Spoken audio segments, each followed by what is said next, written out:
حضور جب جو ہے مدینہ الرسول میں تشریف فرما تھے، ایک دن حضور سیر کرتے ہوئے کیا ہوا کہ مدینے سے باہر تشریف لے گئے۔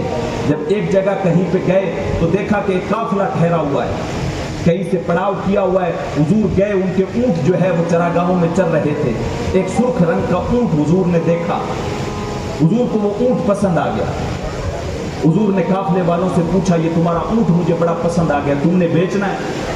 انہوں نے بیچنا تھا یا نہیں بیچنا تھا، جب حضور کا رخ زیبا دیکھا، جب 14 والے چاند کی طرح چمکتا ہوا حضور کا چہرہ دیکھا تو فوراً کہہ اٹھے ہاں حضور بیچنا ہے۔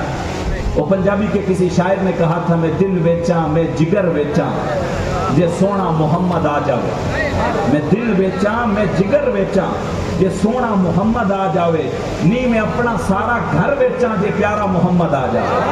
کہ اگر حضور آ جائیں تو ہم اپنا سب کچھ بیچ دیں۔ انہوں نے بیچنا تھا یا نہیں بیچنا تھا، لیکن جب حضور نے پوچھا تو کہا ہاں ہم نے بیچنا ہے۔ امام زرقانی لکھتے ہیں کہ پھر کیا ہوا، حضور نے کہا میں تو کوئی اونٹ خریدنے کی غرض سے تو آیا نہیں تھا، میں تو آیا تھا سیر کرتے ہوئے، تمہارا اونٹ مجھے پسند آ گیا، اب میرے پاس قیمت تو ہے نہیں، میں ابھی جو ہے اونٹ لے کے جاتا ہوں اور ابھی تمہاری قیمت بھجوا دیتا ہوں، یہی مدینہ الرسول کے اندر میں رہتا ہوں۔ اب آپ جانتے ہیں کہ اگر گراہک جو آپ سے سودا لے رہا ہے، اگر آپ اس کو جانتے ہو تو آپ ادھار دے سکتے ہیں، کوئی مسئلہ نہیں ہے، لیکن اگر آپ کسی کو نہیں جانتے ہو تو آپ بیچ میں کسی کو ضامن رکھتے ہیں، کسی کو بیچ میں ضامن رکھتے ہیں، یا وہ کوئی چیز جو ہے گروی رکھ کے آپ کے پاس چلا جاتا ہے۔ امام زرقانی لکھتے ہیں حضور نے اونٹ کی مہار پکڑی اور لے کے حضور چل دیے۔ اب حضور جب جا رہے ہیں تو یہ حضور کی چال ہی کو تکتے رہ گئے، تیریاں تک کے ادامہ میں مرید ہو گیا۔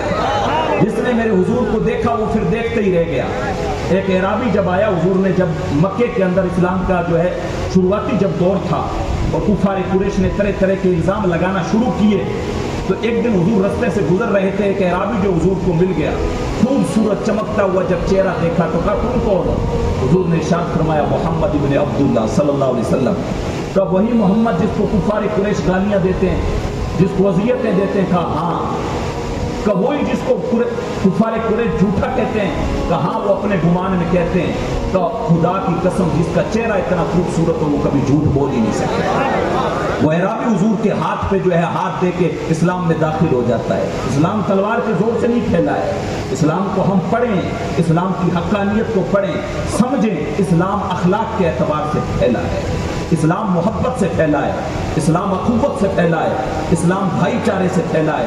حضور علیہ السلام نے جب ان کا اونٹ لیا اور لے کے جب چل پڑے تو امام زرقانی لکھتے ہیں کہ وہ جو ہے حضور کی چال ہی کو تکتے رہ گئے، اور جب حضور ان کی آنکھوں سے اوجھل ہو گئے تو کچھ دیر سکتے سے جب باہر آئے تو دل پہ ہاتھ رکھ کے جو ہے کھڑے ہو گئے۔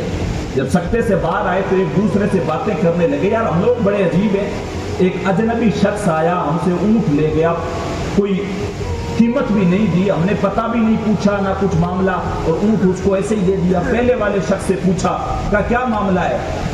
تم نے اس کا نام ہی پوچھ لیا ہوتا، اس کا پتہ ہی پوچھ لیا ہوتا۔ وہ کہنے لگا یارو میں تمہیں کیا بتاؤں، جب وہ باتیں کرتا تھا تو منہ سے پھول جھڑتے تھے، میں تو اسی منظر کو دیکھتا رہ گیا۔ کہا اچھا، دوسرے والے سے پوچھا تیرا کیا معاملہ تھا، تو کون سی چیز میں کھویا رہا، تو کون سی چیز میں کھویا رہا؟ وہ کہنے لگا میں کیا بتاؤں، جب وہ مسکراتا تھا اس کے چہرے سے ایسا نور نکلتا تھا، سامنے والے پہاڑ پہ عکس پڑتا تھا، میں تو اسی منظر کو دیکھتے رہ گیا، میں تو پوچھنا ہی بھول گیا۔ دو شخص گزر گئے، تیسرے سے اس نے پوچھا اچھا تو کون سی چیز میں کھویا رہا، تو کون؟ ان دو تو کوئی ایک باتوں میں کھویا رہا، ایک جو ہے وہ مسکراہٹ میں کھویا رہا، تیرا کیا معاملہ تھا، تو کہاں کھویا رہا؟ وہ کہنے لگا میں تمہیں کیا بتاؤں، اس کی آنکھیں اتنی خوبصورت تھی میں تو آنکھیں ہی دیکھتا رہ گیا۔ اعظم چشتی ایک جو ہے اپنے قریبی پڑوسی ملک کا شاعر گزرا ہے، اس نے اپنے لہجے میں کہا تھا کیا خوب سجن دیاں اکھیاں نے، کیا خوب سجن دیاں اکھیاں نے، جی میں بھر کے سرائیاں رکھیاں نے، اجے تو میرا یار نہیں دکھا، دکھا بولتے ہیں دیکھنے کو، اجے تو میرا یار نہیں دکھا، جنوں ویکھ کے چن شرماوے، ادھی راتی دل چڑھ جاوے، جے وہ رخ تو نقاب اٹھاوے، جے وہ نکلے سیر کرن سارا گلشن شیش نہ آوے، جے وہ ہاتھ رکھے پھلا وچ ہاتھ پھلا تو ود جاوے، نین نشیلے مست رسیلے وچ سونا کجل سہاوے، اکھ اگڑے تے انج پیا جاپے جی میں خانہ کھل جاوے،